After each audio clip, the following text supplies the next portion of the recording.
सदस्यता जाने की इसकी प्रक्रिया है।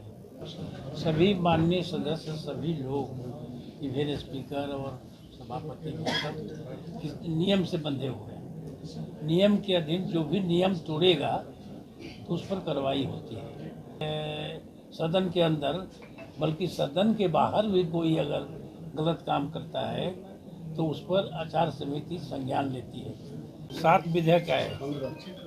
बिहार नगर पालिका संशोधन विधेयक 2024, फिर बिहार राज्य विश्वविद्यालय सेवा आयोग संशोधन विधेयक 2024, फिर बिहार विद्यालय परीक्षा समिति संशोधन विधेयक 2024, बिहार लोक परीक्षा अनुचित साधन निवारण विधेयक 2024, जानते ही होंगे बड़ा महत्वपूर्ण ही है।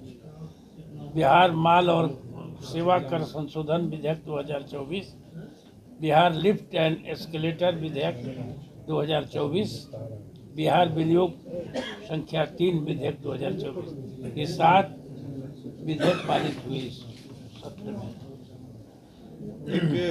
आज इस सत्र में एक बड़ा उथल पुथल भी हुआ, एक सदस्य को सदस्यता भी गंवानी पड़ गई। उथल पुथल कहाँ, बड़ा शांति से चला। सदस्यता जाने से उथल पुथल की स्थिति, सदस्यता जाने की इसकी प्रक्रिया है।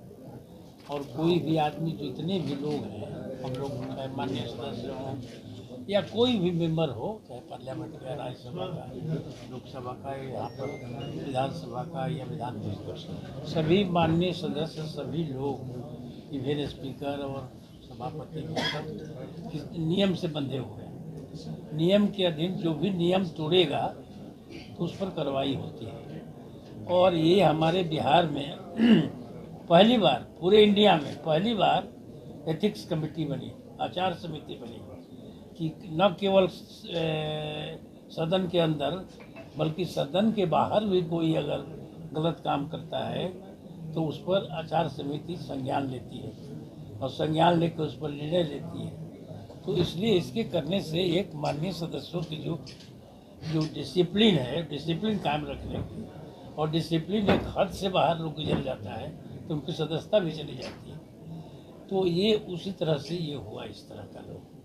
और हम लोग उसको किसी में इसमें पक्षपात या विरोध करने का कोई प्रश्न नहीं आता है। बड़े ही सधे हुए लोग और अनुभवी लोग उस आचार समिति में रहते हैं और सभी दल के लोग रहते हैं। ये नहीं कि देखिए शासक दल के लोग रहा, सभी दल के लोग रहते हैं। तो इसलिए निर्णय भी जो होता है सोच समझ करके होता है। और उसी क्रम में जो कुछ निर्णय लिया गया, आज निर्णय हुआ है। उन्होंने आरोप लगाया सर कि एक तरफा फैसला लिया गया, जो सदस्य निष्कासित हुए हैं उन्होंने जो भी आदमी को कोई होता है तो कुछ बोलता ही है कि एक तरफा कैसे हो सकता है इतने लोगों के बीच में। और समिति एक आदमी की समिति नहीं ना है कि एक तो आदमी भाजपा का चाहे जदयू का अध्यक्ष है अकेले तो पार्टी के हिसाब से निर्णय लेगा, ऐसा नहीं होता है। उसमें हर एक दल के लोग रहते हैं उस समिति में, हर एक दल के सीनियर लोग रहते हैं। ये समिति में हर एक दल के सीनियर लोग रहते हैं और उसके बीच में निर्णय लिया जाता है। और इसमें एक आदमी और भी थे, उनका माफ भी किया गया, उनको बहुत लघु सजा दी गई। इन्होंने नहीं माना और उल्टे उस पर ही प्रश्न उठा दिए, समिति पर ही प्रश्न उठा दिए।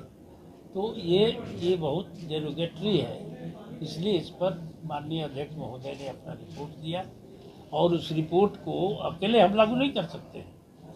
ये सदन के द्वारा लागू किया गया, सदन से पूछ करके बहुमत से लागू किया गया। इसलिए किसी पर आप नहीं कह सकते हैं कि पक्षपात किया गया। सदन से पूछा गया, सदन ने उसमें पक्ष में बहुमत दिया कि भाई जो निर्णय आया है, जितनी अनुशंसाएं हुई है समिति के द्वारा, उसके पक्ष में उन्होंने मतदान किया, अपना समर्थन दिया, तब जाके अनाउंस हुआ। ये एक आदमी नहीं करता है। धन्यवाद।